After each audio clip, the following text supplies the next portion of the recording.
സാമ്പത്തിക പഠന പരമ്പരയിലെ അടുത്ത എപ്പിസോഡിലേക്ക് സ്വാഗതം. വിവിധ സാമ്പത്തിക ചിന്തകളാണ് നമ്മൾ ഓരോ എപ്പിസോഡിലും ഒന്നിച്ച് കൂട്ടായി ചിന്തിച്ചുകൊണ്ടിരിക്കുന്നത്. ഇത്തവണ കുറച്ചുകൂടി നമുക്കൊരു കാര്യസ്ഥതയുമായിട്ട് ബന്ധപ്പെട്ട അല്ലെങ്കിൽ ഒരു സാമ്പത്തിക സാക്ഷരതയുമായിട്ട് ബന്ധപ്പെട്ട ചില ചിന്തകൾ പങ്കുവയ്ക്കാമെന്ന് ഞാൻ കരുതുന്നു. എൻ്റെ മനസ്സിലേക്ക് കടന്നു വരുന്നത് എന്നെ കാണാൻ വന്ന ഒരു അശോക് എന്ന പേരുള്ള ഒരു ഗ്രഹനാഥനാണ്. അദ്ദേഹത്തിൻ്റെ ഒരു സാമ്പത്തിക വിഷയം എൻ്റെ മുമ്പിൽ അവതരിപ്പിക്കുകയുണ്ടായി. അതീവ ശ്രദ്ധയോടെ ഞാൻ കേട്ടിരുന്നു. വളരെ മനോഹരമായിട്ട് എനിക്ക് തോന്നി. അദ്ദേഹം പറയുകയായിരുന്നു, അദ്ദേഹത്തിനൊരു ചെറിയ വർക്ക്ഷോപ്പാണുള്ളത്. വർക്ക്ഷോപ്പിൽ നിന്ന് കിട്ടുന്ന വരുമാനം കൊണ്ട് ഭാര്യയും 2 മക്കളും അടങ്ങുന്ന കുടുംബം വളരെ സന്തോഷമായിട്ടും സമാധാനമായിട്ടും കഴിയുകയാണ്.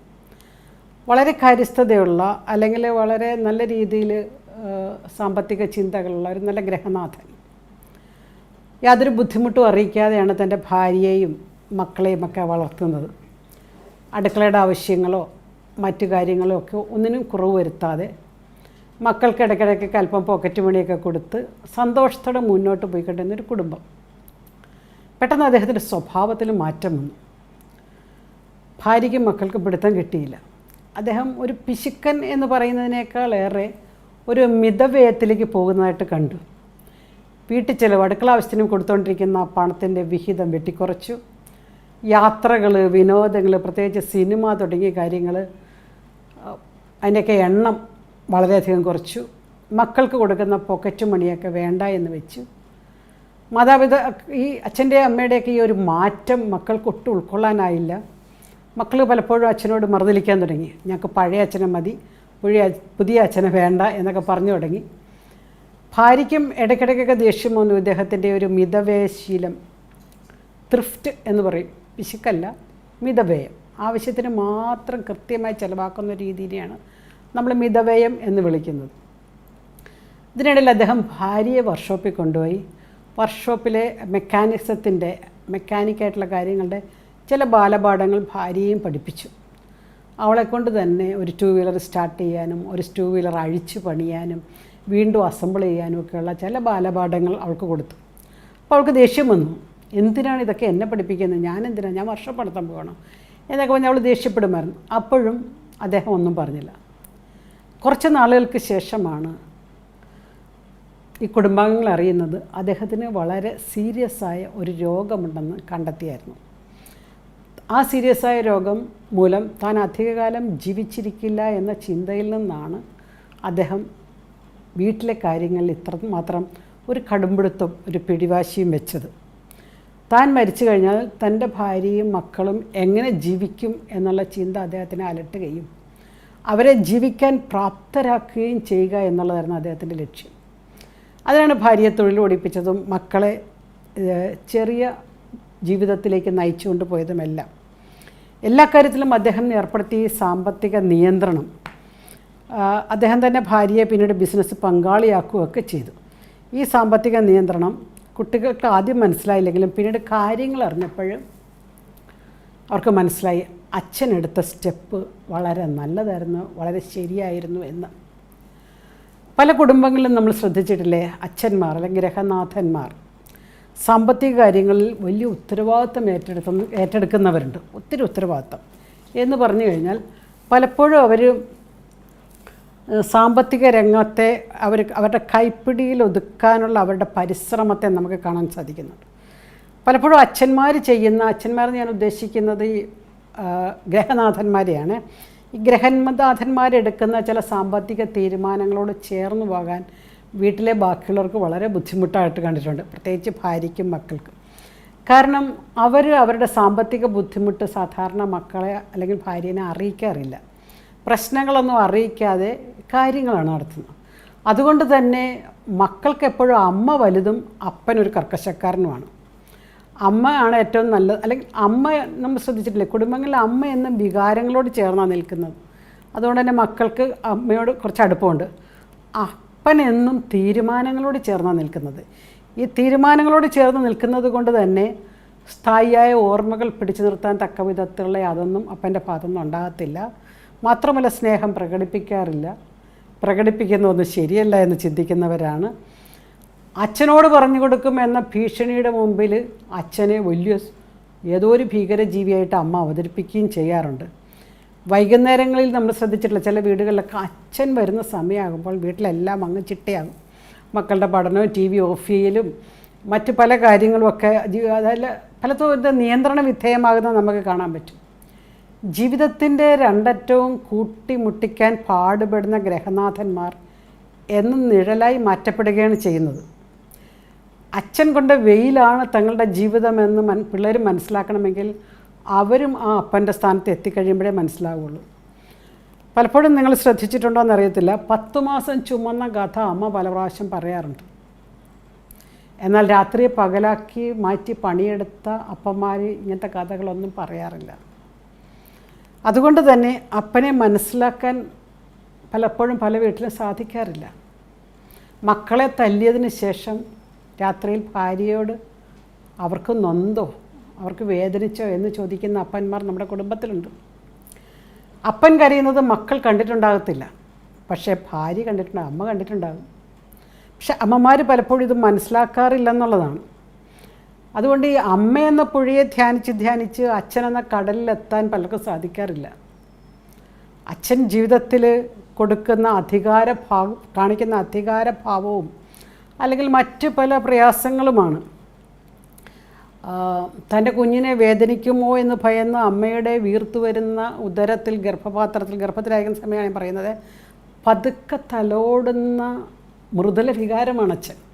പക്ഷെ ഇതൊന്നും ആരും മനസ്സിലാക്കാറില്ല എന്നുള്ളതാണ്. പലപ്പോഴും ഈ ഫ്രോയിഡ് പറയുന്നത് എൻ്റെ മനസ്സിലേക്ക് പെട്ടെന്ന് വരുന്നത്, ഫ്രോയിഡിൻ്റെ അഭിപ്രായത്തിൽ കുട്ടിക്കാലത്ത് അച്ഛനെപ്പോലെ സംരക്ഷണം നൽകാൻ മറ്റാർക്കും പാടില്ല. ഞാൻ എപ്പോഴും ഓർക്കാറുണ്ട്, പിടിച്ച ചിട്ടിയും അടയ്ക്കാത്ത ലോണും മൂലം ഉറക്കം നഷ്ടപ്പെടുന്ന അച്ഛന്മാർ നമ്മുടെയൊക്കെ കുടുംബങ്ങളിൽ ധാരാളമുണ്ട്. ഇതിനെ തിരിച്ചറിയാൻ സാധിക്കുക എന്നുള്ളൊരു സാമ്പത്തിക വിഷയമാണ്.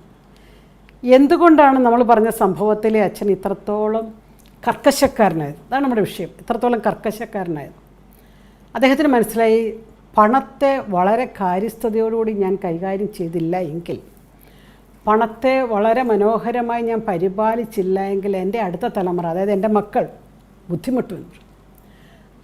കുട്ടിക്കാലം മുതൽ, ശരിക്കും സ്കൂൾ വിദ്യാഭ്യാസം മുതൽ നമ്മുടെ സിലബസിൽ വരേണ്ട ഒരു കാര്യമാണ് സാമ്പത്തിക സാക്ഷരത, എക്കണോമിക് ലിറ്ററസി എന്ന് പറയും, ഫിനാൻഷ്യൽ ലിറ്ററസി എന്ന് പറയും. പക്ഷേ എങ്ങനെയോ ഇത് സംഭവിക്കുന്നില്ല. ചില സ്കൂളുകളിലെങ്കിലും അവരുടെ വാല്യൂ എഡ്യൂക്കേഷൻ അല്ലെങ്കിൽ മോറൽ എഡ്യൂക്കേഷൻ ക്ലാസ്സുകളിലെ പുസ്തകങ്ങളിൽ ഇങ്ങനെ ഒരു ചാപ്റ്ററൊക്കെ കണ്ടിട്ടുണ്ട് ഞാൻ, ഫിനാൻഷ്യൽ ലിറ്ററസി. പക്ഷേ എങ്ങനെയോ നമ്മുടെ നാട്ടിൽ ഈ ഒരു ടോപ്പിക്കിന്, ഈ ഒരു സബ്ജക്റ്റ്, ഈ വിഷയത്തിന് വലിയ പ്രചാരം കിട്ടിയിട്ടില്ല. അതുകൊണ്ട് തന്നെ പലപ്പോഴും പലരുടെയും ജീവിതത്തിൽ സാമ്പത്തികമായി പ്രശ്നങ്ങൾ ഉണ്ടായതിന് ശേഷമാണ് സാമ്പത്തിക സാക്ഷരതയെക്കുറിച്ച് അറിയാൻ വേണ്ടി പോകുന്നത്. എൻ്റെ ചില എപ്പിസോഡൊക്കെ കാണുന്നവർ ചിലർ എന്നെ വിളിച്ചിട്ട് പറയാറുണ്ട്, ഈ ക്ലാസ്സൊക്കെ ഞങ്ങൾക്ക് നേരത്തെ യൗവനത്തിൽ കിട്ടിയിരുന്നെങ്കിൽ കുറച്ചുകൂടി ഉപകാരമായിരുന്നു. എല്ലാം തകർന്നു കഴിഞ്ഞ് കിട്ടിക്കഴിയുമ്പോഴത്തേക്കും ഇനി എങ്ങനെ തിരിച്ചു പിടിക്കാം എന്നതിൻ്റെ ആലോചനയിലാണ് ഞങ്ങൾ. എങ്ങനെയോ നമുക്ക് ഫൈനാൻഷ്യൽ ലിറ്ററസി നഷ്ടപ്പെട്ടു പോയി. പണ്ട് കുട്ടിക്കാലം മുതൽ നമുക്കറിയാം ഒരു കുടുക്ക സമ്പ്രദായം ഉണ്ടായിരുന്നു. കുട്ടികളെ കൊണ്ട് കുടുക്കയിൽ കിട്ടുന്ന നാണയങ്ങളൊക്കെ ഇടിയിപ്പിക്കുന്നു. മണി ഈസ് പ്രഷ്യസ്, പണം വിലപിടിപ്പുള്ളതാണെന്ന് പഠിപ്പിക്കുന്നു. ദേവാലയങ്ങളിൽ കുട്ടികളെ കൊണ്ട് നേർച്ചയിടിയിപ്പിക്കുന്നു. ദൈവത്തിന് കൊടുക്കേണ്ട വീതം എന്ന കൺസെപ്റ്റ് കൊടുക്കുന്നു. വീട്ടിൽ കടന്നു വരുന്ന യാചകരെ അല്ലെങ്കിൽ വഴിയിൽ കാണുന്ന ആവശ്യക്കാരെ, അനാഥരെയൊക്കെ കൊടുക്കുന്നു. ഇതെല്ലാം ഒരു പണത്തിനെക്കുറിച്ചുള്ളൊരു വിദ്യാഭ്യാസം കൂടിയാണ് ഇതിനകത്തൂടെ എല്ലാം കൊടുക്കുന്നത്. അതുകൊണ്ട് തന്നെ നമുക്കൊരു ഒരു സ്റ്റുവേർഡ്ഷിപ്പ്, ഒരു കാര്യസ്ഥതയുടെ പാഠത്തിലേക്കാണ് നമ്മൾ കടന്നു പോകുന്നത്. കാര്യസ്ഥത എന്തിനും നമ്മൾ കാര്യസ്ഥതയുടെ പാഠത്തിലേക്ക് വരുന്നു എന്ന് ചോദിച്ചു കഴിഞ്ഞാൽ അതിൻ്റെ ഉത്തരം കത്തോലിക്ക സഭയുടെ മതബോധനം 2427 പറയുന്നു.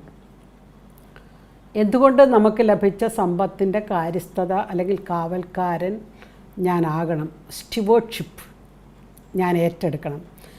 കത്തോലിക്ക സഭയുടെ മതബോധനം CCC 2427 പറയുന്നു, അധ്വാനത്തിലൂടെ ദൈവത്തിൻ്റെ സൃഷ്ടികർമ്മത്തിൽ നമ്മൾ പങ്കുചേരുകയാണ്. God is the creator. Bible തുടങ്ങുന്നത് തന്നെ സൃഷ്ടികർമ്മം ചെയ്യുന്ന, പണിയെടുക്കുന്ന ഒരു ദൈവത്തെ അവതരിപ്പിച്ചുകൊണ്ടാണ്. മനുഷ്യനെ ദൈവം വിളിച്ചിരിക്കുന്നത് ഈ ദൈവത്തിൻ്റെ സൃഷ്ടികർമ്മം, ഈ ക്രിയേറ്റീവ് വർക്കിൽ പങ്കുചേരുക എന്നുള്ളതാണ്. ഇങ്ങനെ മനുഷ്യൻ പങ്കുചേരുമ്പോൾ അത് അവന് തന്നെ റിഡംപ്റ്റീവ്, അവൻ്റെ വീണ്ടെടുപ്പിൻ്റെ ഒരു രക്ഷാകരമായിട്ടുള്ളൊരു വീണ്ടെടുപ്പിൻ്റെ അവസ്ഥയിലേക്കാണ് അവൻ ഉയരുന്നത്. അതുകൊണ്ട് തന്നെ ഈ ജോൺ പോൾ രണ്ടാമൻ മാർപ്പാപ്പ പറയുന്നുണ്ട്, ഈശോ മിശിഹ തന്നെ തൻ്റെ കാർപ്പൻ്റേഴ്സ് ഷോപ്പിൽ പണിയെടുത്തുകൊണ്ട് പിന്നീട് കുരിശുമരണത്തിലൂടെയൊക്കെ നമ്മളെ രക്ഷയിലേക്ക് നയിച്ചതിനെക്കുറിച്ചൊക്കെ ഈ കാർപ്പൻ്റേഴ്സ് സൺ എന്നുള്ള വാക്ക് പറഞ്ഞുകൊണ്ട് ജോൺ പോൾ സെക്കൻഡ് വിശുദ്ധൻ നമ്മളെ വളരെ കാര്യമായിട്ടൊരു തൊഴിലിൻ്റെ മാഹാത്മ്യത്തിലേക്ക് നമ്മളെ കൊണ്ടുപോകുന്നുണ്ട്. അപ്പോൾ വർക്കെന്ന് പറയുന്നത്, തൊഴിലെന്ന് പറയുന്നത് നമ്മുടെ കടമയാണ്, നമ്മുടെ ഉത്തരവാദിത്തമാണ്. അത് നമ്മൾ ചെയ്യുമ്പോൾ ദൈവത്തിൻ്റെ സൃഷ്ടികർമ്മത്തിൽ നമ്മൾ പങ്കുകാരാകുകയാണ്. അതാണ് ഉൽപ്പത്തി പുസ്തകം 1-ാം അധ്യായം 28-ാം വാക്യത്തിൽ നമ്മളോട് പറയുന്നത്. അതാണ് വർക്ക് ഈസ് അവർ ഡ്യൂട്ടി. നിൻ്റെ നെറ്റിയിലെ വിയർപ്പ് കൊണ്ട് അധ്വാനിക്കുക എന്ന് കർത്താവ് പറയുമ്പോൾ അധ്വാനത്തിൻ്റെ ഒരു സുവിശേഷം, ദ ഗോസ്പൽ ഓഫ് വർക്ക് കർത്താവ് നമുക്ക് തരികയാണ്. പൗലോസ്ലീഹ തെസ്സലോനിയക്കാർക്ക് എഴുതിയ ലേഖനം 2 തെസ്സലോനിയൻസിൽ 3-ാം അധ്യായം 10-ാം വാക്യം പറയുന്നുണ്ട്, if you are not working don't eat. പണിയെടുക്കാത്തവൻ ഭക്ഷിക്കാതിരിക്കട്ടെ എന്ന്. അത്രയും കർക്കശമായിട്ട് പറയുന്നത് അതിൻ്റെ അർത്ഥം നമ്മുടെ ഓരോരുത്തരുടെയും ഭക്ഷണത്തിനുള്ള വക നമ്മൾ അധ്വാനിച്ച് നേടുക എന്നുള്ള കൺസെപ്റ്റിലേക്ക് കൊണ്ടുവരികയാണ്. അതുകൊണ്ട് നമ്മൾ അന്വേഷിച്ചറിയേണ്ട അല്ലെങ്കിൽ മനസ്സിലാക്കേണ്ട ഒരു ഫിനാൻഷ്യൽ ലിറ്ററസിയുടെ പാഠങ്ങളിലേക്ക് നമ്മൾ വരുമ്പോഴത്തേക്കും നമ്മളെ സഭയുടെ മതബോധനവും വചനവും ഒക്കെ നമ്മളെ പഠിപ്പിക്കുന്നു ഇത്, അല്ലേ? നമുക്കൊരനുഗ്രഹം, നമ്മുടെ വർക്ക് പ്ലേസിൽ നമ്മളൊരു അനുഗ്രഹമായി മാറണമെന്ന് പറഞ്ഞാൽ you are a blessing or I am a blessing in my work place. തൊഴിലിടങ്ങളിൽ ആത്മാർത്ഥമായിട്ട് തൊഴിൽ ചെയ്തുകൊണ്ട്, അതായത് ഇന്ന് ചെയ്ത് പൂർത്തിയാക്കേണ്ട പണി ഞാൻ ഇന്ന് തന്നെ പൂർത്തിയാക്കുന്നു. അതുപോലെ തന്നെ ഇത് നമ്മുടെ കോവർക്കേഴ്സിന്, നമ്മളോടൊപ്പം ജോലി ചെയ്യുന്നവർക്ക് നമ്മളൊരു അനുഗ്രഹമായി മാറുന്നു. ഞാൻ ഈ മിഷനെക്കുറിച്ചൊക്കെ ചിന്തിക്കുമ്പോൾ, പ്രേക്ഷിത ദൗത്യത്തെക്കുറിച്ചൊക്കെ ചിന്തിക്കുമ്പോൾ നമുക്കറിയാം, ഒരുപക്ഷെ കേരളത്തിന് പുറത്തോട്ടോ ഇന്ത്യക്ക് പുറത്തോട്ടോ മറ്റ് പല രാജ്യങ്ങളിലൊക്കെ പോയി മിഷണറി പ്രവർത്തനം ചെയ്യുന്നവരെക്കുറിച്ച് നമ്മൾ ഒത്തിരി ചിന്തിക്കാറുണ്ട്, പറയാറുണ്ട്. നമ്മളെല്ലാം അയക്കപ്പെട്ടവരാണ്. We are baptised and send forth. നമ്മളെല്ലാം ജ്ഞാനസ്നാനത്താൽ അയക്കപ്പെട്ടവരാണ്.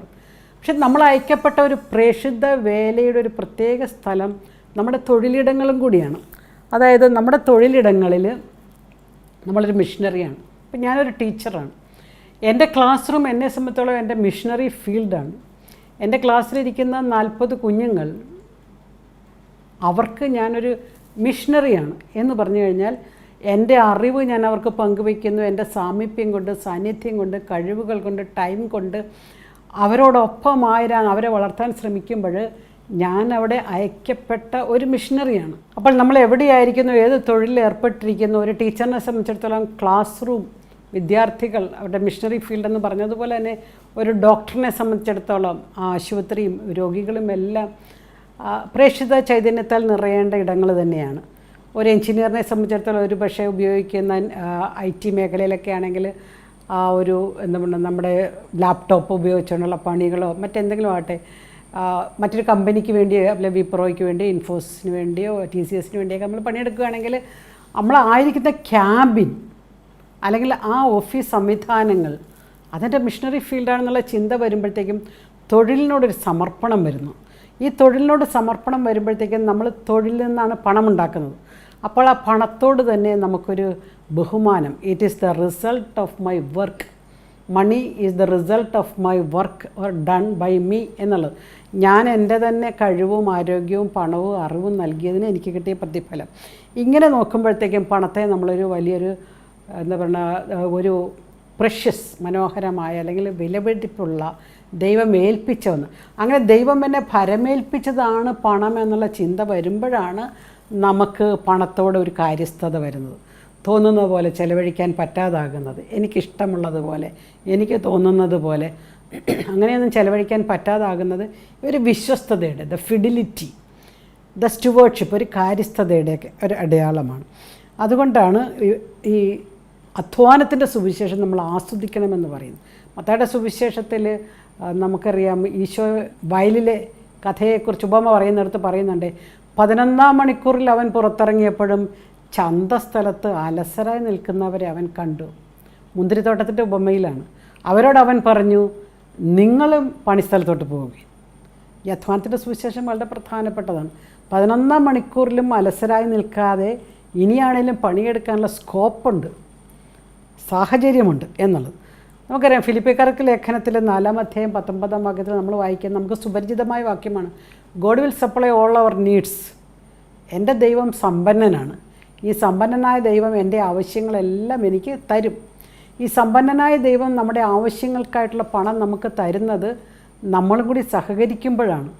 അതാണൊരു മാൻ ഹ്യൂമൻ കൊളാബറേഷൻ എന്നൊക്കെ നമ്മൾ പറയുന്നത്. ഒരു ഇൻകാർണേഷൻ്റെ, ഒരു അവതാരത്തിൻ്റെയൊക്കെ മറ്റൊരു ചിന്തയിലേക്കാണ് നമ്മൾ പോകുന്നത്. മനുഷ്യനും ദൈവവും ഒന്നിച്ച് ചേർന്ന ഒരു പ്രവൃത്തിയുടെ തലത്തിലേക്കാണ് നമ്മൾ പോകുന്നത്. ആ പ്രവൃത്തിയുടെ ഫലമാണ് പണം. അതുകൊണ്ട് തന്നെ വളരെ ദിവ്യമായ ഒരു ഡിവൈൻ അപ്രോച്ചോടുകൂടി വേണം നമ്മുടെ തൊഴിലിടങ്ങളെ കാണാൻ. നമുക്ക് ജോലി തന്ന മേലധികാരി, നമ്മൾ ജോലി ചെയ്യുന്ന സ്ഥാപനം, നമ്മളൊപ്പം തൊഴിലെടുക്കുന്ന മറ്റ് സഹോദരങ്ങൾ, നമ്മളുണ്ടാക്കുന്ന ഉൽപ്പന്നം, അത് ഉപയോഗിക്കാൻ പോകുന്ന ഉപഭോക്താക്കൾ, അത് എത്തിച്ചേരേണ്ട സ്ഥലങ്ങൾ, അത് വിതരണം ചെയ്യുന്ന ഇടങ്ങൾ, ഇതെല്ലാം പരിശുദ്ധമാകണം, ഇതെല്ലാം വിശുദ്ധമാകണം. അതിന് ഞാനവിടെ ഒരു അനുഗ്രഹമായി മാറണം. അങ്ങനെ അനുഗ്രഹമായി മാറണമെങ്കിൽ നമുക്ക് 2 വിശുദ്ധന്മാരോട് പ്രാർത്ഥിക്കുന്നത് നല്ലതായിരിക്കും. ഒന്ന്, നമുക്കറിയാം തൊഴിലാളികളുടെ മധ്യസ്ഥനായ സെയിൻറ്റ് ജോസഫ് ഔസേപ്പിതാവ്. തൊഴിലെടുത്തതിനെക്കുറിച്ചുള്ള പിക്ചറുകളാണ് കൂടുതലും നമുക്ക് ലഭ്യമായിട്ടുള്ള തൊഴിലെടുക്കുന്ന ഔസേപ്പിതാവ്. തൊഴിലാളികളുടെ മധ്യസ്ഥനായ ഔസേപ്പിതാവിനോടാണ് തൊഴിലില്ലാത്തവർ പ്രാർത്ഥിക്കേണ്ടതും തൊഴിലിൽ വീണ്ടും വീണ്ടും ഉയർച്ച വേണമെന്ന് ആഗ്രഹിക്കുന്നവർ പ്രാർത്ഥിക്കേണ്ടതും. കാരണം ഔസേപ്പിതാവ് ഇടപെട്ട അനുഗ്രഹങ്ങളുടെ അനുഭവങ്ങളുള്ള ഒത്തിരി പേരുണ്ട്. അപ്പോൾ ജോലിക്ക് വേണ്ടി പരിശ്രമിക്കുന്നവരാണ് നിങ്ങളെങ്കിൽ, ടെസ്റ്റ് എഴുതി നടക്കുന്ന PSC ടെസ്റ്റോ ബാങ്ക് ടെസ്റ്റോ മറ്റ് കോമ്പറ്റീറ്റീവ് എക്സാമൊക്കെ എഴുതിക്കൊണ്ടിരിക്കുന്നവരാണ് നിങ്ങളെങ്കിൽ, നിങ്ങൾക്ക് മധ്യസ്ഥം പ്രാർത്ഥിക്കാൻ പറ്റിയ ഒരു വിശുദ്ധനാണ് സെയിൻറ്റ് ജോസഫ്. രണ്ടാമത്തെ ഒരു വിശുദ്ധൻ സെയിൻറ്റ് മാത്യു ആണ്. സെയിൻറ്റ് മാത്യുവിനെ സഭ പേട്രൺ സെയിൻറ്റ് ഓഫ് ഫിനാൻസസ് എന്ന് വിളിക്കണം. അതായത് സാമ്പത്തിക കാര്യങ്ങളുടെ വിശുദ്ധൻ, കാവൽക്കാരൻ, അല്ലേ, പേട്രൺ. എന്തുകൊണ്ടാണ്? നമുക്കറിയാം ഈശോയുടെ ശിഷ്യന്മാരിൽ ടാക്സ് കളക്ടറായിരുന്നു വിശുദ്ധ മത്തായി. ടാക്സ് കളക്ടർ എന്ന് പറഞ്ഞാൽ നികുതി പിരിവുകാരൻ. നികുതി പിരിക്കുന്ന ടേബിളിൽ നിന്നാണ് ഈശോ മത്തായിനെ വിളിച്ചുകൊണ്ട് പോയത്. കാരണം പണിയെടുക്കുന്നവരെയാണല്ലോ ഈശോ വിളിക്കുന്നത്. പണിയെടുത്തുകൊണ്ടിരിക്കുന്നവരെ വിളിച്ചുകൊണ്ട് പോയിട്ട് അതിൽ ശ്രേഷ്ഠമായ മറ്റു പണികളെ ഏൽപ്പിക്കുന്നു. പണിയെടുക്കാത്തവനെ ഈശോയും ശ്രദ്ധിക്കുന്നില്ല. ആരെ വിളിച്ചുകൊണ്ട് പോയാലും പണിസ്ഥലത്ത് നിന്നാണ് വിളിച്ചുകൊണ്ട് പോയിരിക്കുന്നത്. അത് നമ്മൾ മറ്റൊരു എപ്പിസോഡിൽ കണ്ടതാണ്. മത്തായിനെയും പത്രോസിനെയും അന്ത്രയോസിനെയും മീൻ കഴുകുന്ന ടേബിളിൽ നിന്ന് വിളിച്ചുകൊണ്ട് പോണതും, മോശയെയും ദാവീദിനെയും അബ്രഹത്തെയും ഒക്കെ ആടുകളെ മേയിച്ചുകൊണ്ടിരിക്കുന്ന കോണ്ടെക്സ്റ്റിൽ നിന്നൊക്കെ വിളിച്ചുകൊണ്ട് പോകണമൊക്കെ നമ്മൾ മറ്റൊരു എപ്പിസോഡിൽ കണ്ടതാണ്. അപ്പം നമ്മൾ ഒരു പേട്രൺ സെയിൻറ്റ് ഓഫ് ഫിനാൻസ് ആണ് സെയിൻറ്റ് മാത്യു, വിശുദ്ധ മത്തായി.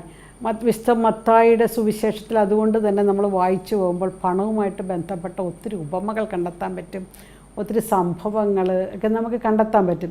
ആ ഒരു ആംഗിളിലൂടെ ബൈബിളിനെ വായിക്കുമ്പോൾ, ബൈബിളിനെ നമുക്ക് പല രീതിയിൽ വായിച്ചെടുക്കാൻ പറ്റുമല്ലോ. ഞാനൊരു സാമ്പത്തിക വീക്ഷണത്തിലൂടെ ബൈബിളിനെ വായിച്ചെടുക്കുമ്പോഴത്തേക്കും പലപ്പോഴും പണവുമായിട്ട് ബന്ധപ്പെട്ട ഉപമകൾ, സംഭവങ്ങളൊക്കെ വിശുദ്ധ മത്തായി വളരെ മനോഹരമായി വിവരിച്ചിരിക്കുന്ന കാണാൻ സാധിക്കുന്നുണ്ട്. അപ്പോൾ നമ്മളങ്ങനെ വായിക്കുന്നു. അതിൻ്റെ സമ്പത്ത് വളരെ മനോഹരമായ ഒരു കാര്യമാണ്.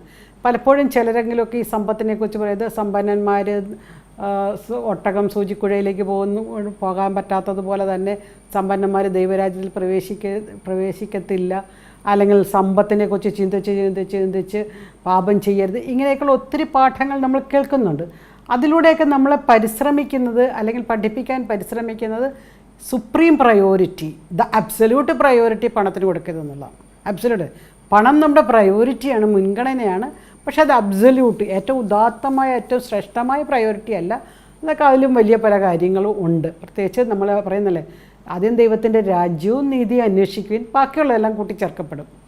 അപ്പോൾ കൂട്ടിച്ചേർക്കപ്പെടുന്ന ബാക്കിയുള്ള കാര്യത്തിലേക്ക് മാത്രം പോകാതെ ദൈവത്തിൻ്റെ രാജ്യവും ദൈവത്തിൻ്റെ നീതിയും, അതായത് പരിശുദ്ധാത്മാവുള്ള സ്നേഹത്തെക്കുറിച്ച്, സന്തോഷത്തെക്കുറിച്ച്, സമാധാനത്തെക്കുറിച്ചൊക്കെയാണ് നമ്മൾ പറയുന്നത്. പക്ഷേ നമ്മളൊരു കാര്യം ശ്രദ്ധിച്ചിട്ടുണ്ടോയെന്ന് അറിയത്തില്ല, എനിക്ക് പലപ്പോഴും ഒരു ഡൈക്കോട്ടമി അല്ലെങ്കിൽ ഇങ്ങനെ തോന്നാറുണ്ട്. നമ്മുടെ ചില സമ്മേളനങ്ങളിലൊക്കെ പണത്തെക്കുറിച്ച് വളരെ നെഗറ്റീവായിട്ട് സംസാരിക്കുകയും പണത്തെക്കുറിച്ച് ചിന്തിക്കുന്നത് ശരിയല്ല, പാപമാണെന്നൊക്കെ പറയുകയൊക്കെ ചെയ്തതിന് ശേഷം ഞാൻ കണ്ടിട്ടുണ്ട് ഉടൻ തന്നെ നമ്മൾ കേൾക്കുന്ന അടുത്ത അനൗൺസ്മെൻറ്റ്, ഈ പ്രോഗ്രാമിന് ഇത്ര ചിലവുണ്ട്, അതുകൊണ്ട് ഇത്ര ചിലവുള്ളതുകൊണ്ട് എല്ലാവരും ഇത്ര രൂപ വെച്ച് അല്ലെങ്കിൽ നിങ്ങളുടെ കയ്യിലുള്ളതനുസരിച്ച് തരണം എന്ന് പറഞ്ഞ് പണം കളക്ട് ചെയ്യുന്ന രീതിയും കാണുന്നുണ്ട്. അപ്പോൾ പണം അതിനാൽ തന്നെ തെറ്റല്ല. പണത്തോടുള്ള മനോഭാവവും നമ്മൾ എപ്രകാരം പണത്തെ സ്വീകരിക്കുന്നു എന്നുള്ളത് പ്രയോറിറ്റിയാണ് നമ്മൾ. അപ്പം നമുക്ക് വേണ്ടതൊരു പ്രൂഡൻറ്റ് മാനേജ്മെൻറ്റ്, വിവേകപൂർണമായ ഒരു മാനേജ്മെൻറ്റാണ് നമ്മൾ പഠിക്കേണ്ടതും പഠിപ്പിക്കേണ്ടതും. അവിടെ നമ്മളൊരു കാര്യസ്ഥരാകുന്നു. ചെറിയ കാര്യങ്ങളിൽ വിശ്വസ്തരായിരിക്കുന്നവർ വലിയ കാര്യങ്ങളിൽ വിശ്വസ്തരായിരിക്കും. അപ്പോൾ കർത്താവ് തന്നെ പറയുന്നില്ലേ ലൂക്കായുടെ സുവിശേഷം 14-ാം അധ്യായം 28 മുതൽ 30 വരെയുള്ള വാക്യങ്ങളിൽ, നിങ്ങളൊരു ടവർ, ഒരു ഗോപുരം പണിയാൻ ആഗ്രഹിക്കുന്നു എങ്കിൽ അതിനുള്ള വകയുണ്ടോയെന്ന് നമ്മൾ ആദ്യം തന്നെ ചിന്തിക്കുന്നു, അതെല്ലാം സ്വരുക്കൂട്ടുന്നു. ഇല്ലെങ്കിൽ എന്ത് പറ്റും? നിങ്ങൾ പണിത ഗോപുരത്തിൻ്റെ പണി പൂർത്തിയാക്കാതെ വരുമ്പോഴത്തേക്കും മറ്റുള്ളവർ നിങ്ങളെ കളിയാക്കുകയോ അവഹേളിക്കുകയോ ഒക്കെ ചെയ്യും. അതുകൊണ്ട് പ്ലാൻ എഹെഡ് എന്ന് പറയും. ബട്ട് പ്ലാൻ വിത്ത് ഗോഡ്, അത് നമ്മൾ മറ്റൊരു എപ്പിസോഡിൽ കണ്ടാണ്. How can be plan with God, ദൈവത്തോടൊപ്പം എങ്ങനെ പ്ലാൻ ചെയ്യാമെന്നുള്ളത് നമ്മൾ കണ്ടതാണ്. അപ്പോൾ നമ്മളൊരു കാര്യസ്ഥതയെക്കുറിച്ചാണ് പറയുന്നത്, സ്റ്റുവേർഡ്ഷിപ്പ്. എന്തുകൊണ്ട് ഞാൻ കാര്യസ്ഥതയാകുന്നു എന്ന് പറയുന്നതിൻ്റെ അർത്ഥം, ഞാൻ എൻ്റെ കഴിവ് കൊണ്ടൊന്നുമല്ല അധ്വാനിച്ച് പണമുണ്ടാക്കിയത്. എനിക്ക് ദൈവം തന്ന കഴിവുകൾ കൊണ്ടാണ് ഞാൻ അധ്വാനിച്ച് പണമുണ്ടാക്കിയത്. അതുകൊണ്ട് ദൈവം തന്ന ഈ ദാനത്തെ അതിമനോഹരമായി സുവിശേഷ ചൈതന്യത്തോടുകൂടി ഒരു മിഷണറി സ്പിരിറ്റോടുകൂടി നമ്മൾ സ്വീകരിക്കുക, ഉൾക്കൊള്ളുക, മനോഹരമാക്കുക എന്നുള്ളതാണ്. അങ്ങനെ നമ്മൾ മുന്നോട്ട് പോകുമ്പോഴാണ് കർത്താവിന് നമ്മളെ അനുഗ്രഹിക്കാൻ പറ്റുന്നത്. ചില മനുഷ്യർ കൂടുതൽ സാമ്പത്തികമായി അനുഗ്രഹിക്കപ്പെട്ട് പെടുന്നത് കാണുമ്പോൾ ഞാൻ ചിന്തിക്കാറുണ്ട്, അത് അവരുടെ സ്റ്റുവേർഡ്ഷിപ്പിൻ്റെ, അവരുടെ കാര്യസ്ഥതയുടെ പ്രതിഫലമാണ്. അവർ ധാരാളമായി അവരെ ദൈവം വളർത്തുന്നത് അത്രത്തോളം അവരെ ഏൽപ്പിച്ചു കഴിഞ്ഞെന്നാൽ. നിങ്ങളെ ഏൽപ്പിക്കാൻ എങ്ങനെ സാധിക്കും എന്നൊരു ചോദ്യം കർത്താവ് ചോദിക്കുന്നുണ്ടല്ലോ. ധാർമ്മിക ധനം ഇങ്ങനെയൊക്കെ പറയുമ്പോഴത്തേക്ക്, അതുകൊണ്ട് ദൈവം ഏൽപ്പിച്ച പണത്തെ അതിമനോഹരമായി സുവിശേഷാത്മകമായി മിഷണറി ചൈതന്യത്തോടുകൂടി നമ്മുടെ തൊഴിലിടങ്ങളെ, തൊഴിൽ മേധാവിയെ, തൊഴിൽ സാഹചര്യങ്ങളെ, കൂടെ ജോലി ചെയ്യുന്നവരെ നമുക്ക് കരുതാം. അവർക്ക് വേണ്ടി പ്രാർത്ഥിക്കുകയും അവരെയും അനുഗ്രഹിക്കണമേ, എൻ്റെ മേലധികാരികളെ അനുഗ്രഹിക്കണമേ, എൻ്റെ തൊഴിൽ സാഹചര്യങ്ങളെ അനുഗ്രഹിക്കണമേ, എൻ്റെ തൊഴിലിടങ്ങളെ മനോഹരമാക്കണമേ എന്നൊരു പ്രാർത്ഥനയുണ്ടാകണം. നമ്മൾ തൊഴിലെടുക്കുന്ന സ്ഥലങ്ങളിൽ ചെന്ന് കഴിഞ്ഞാൽ ഉടൻ തന്നെ നമ്മൾ പ്രാർത്ഥിക്കണം. ഈ സാഹചര്യത്തിലേക്ക് ദൈവം എന്നെ കൊണ്ടുവന്നതിന് നന്ദി പറയുന്നു, ഇവരെല്ലാവരെയും സമർപ്പിക്കുന്നു, എന്നെ ഈ ജോലി ഏൽപ്പിക്കാൻ തയ്യാറായ ഇതിൻ്റെ മാനേജ്മെൻറ്റിനെ ഓർത്ത് ഞാൻ നന്ദി പറയുന്നു. ഇങ്ങനെയൊക്കെയുള്ള ചില നന്ദിയുടെ വാക്കുകളായിരിക്കണം തൊഴിലിടങ്ങളിൽ ഉണ്ടാകേണ്ടത്. അങ്ങനെ നമ്മൾ നന്ദിയോടെ സമീപിക്കുമ്പോഴാണ് നമുക്ക് പണം സൃഷ്ടിക്കാൻ സാധിക്കുന്നത്. അതൊരു ബിസിനസ്സാകാം, ജോലിയാകാം, മറ്റൊന്നുമില്ല. നമുക്ക് പണം സൃഷ്ടിക്കാൻ സാധിക്കുന്നത്, പണത്തെ കൈകാര്യം ചെയ്യാൻ സാധിക്കുന്നത്, പണത്തെ കുറേ കൂടി കാര്യസ്ഥതയോടുകൂടി വീക്ഷിക്കാനാവുന്നത്. ചില വ്യക്തികളെങ്കിലും പണം കൈകാര്യം ചെയ്യുന്ന രീതി കാണുമ്പോൾ എനിക്ക് അവരോട് ബഹുമാനം തോന്നാറുണ്ട്. അത്രമാത്രം ആത്മാർത്ഥമായിട്ടാണ് ഞാൻ ആലോചിക്കുന്നത്. ഞാനൊരു ക്ലാസ്സിൽ കുട്ടികളെ നോട്ട് കയ്യിൽ കൊടുത്തിട്ട് അതിനകത്ത് എന്തൊക്കെ കാണുന്നു എന്നൊക്കെ എഴുതാൻ പറഞ്ഞൊരു ആക്ടിവിറ്റി കൊടുത്തു. അപ്പോൾ ഗവർണറുടെ സിഗ്നേച്ചറുണ്ട്, അതുകൊണ്ട് ഇങ്ങനെ ഓരോരുത്തർ അതിനകത്ത് കാണുന്നതെല്ലാം എഴുതുവാണ്. ഇതെല്ലാം എഴുതി കഴിഞ്ഞപ്പോൾ ആ കുഞ്ഞുങ്ങൾക്ക് ആ നോട്ടിനോടൊരു ബഹുമാനം വരുന്നു. ഇത്രയും കാര്യങ്ങൾ സർക്കാർ നമുക്ക് തരുന്ന, അച്ചടിച്ച് തരുന്ന ഈ നോട്ടിലുണ്ടെന്ന് ആ കുട്ടികൾ കണ്ടെത്തി കഴിഞ്ഞപ്പോൾ അവർക്ക് അവരോടുണ്ടായ ഒരു ബഹുമാനത്തിൻ്റെ ഒരു ചിത്രം എൻ്റെ മനസ്സിലേക്ക് വരുവാണ്. ഇതേ ബഹുമാനം നമ്മുടെ സമ്പത്തിനോട്, പണത്തിനോട്, സാഹചര്യങ്ങളോട്, സ്വത്തിനോട്, കഴിവുകളോട് നമുക്കുണ്ടാകട്ടെ എന്ന ആഗ്രഹത്തോടെ ദൈവം ഏൽപ്പിച്ച പണത്തെ കാര്യസ്ഥതയോടുകൂടി കൈകാര്യം ചെയ്യാനുള്ള കൃപ ലഭിക്കണമേ എന്ന പ്രാർത്ഥനയോടുകൂടി നമുക്ക് അവസാനിപ്പിക്കാം. നന്ദി.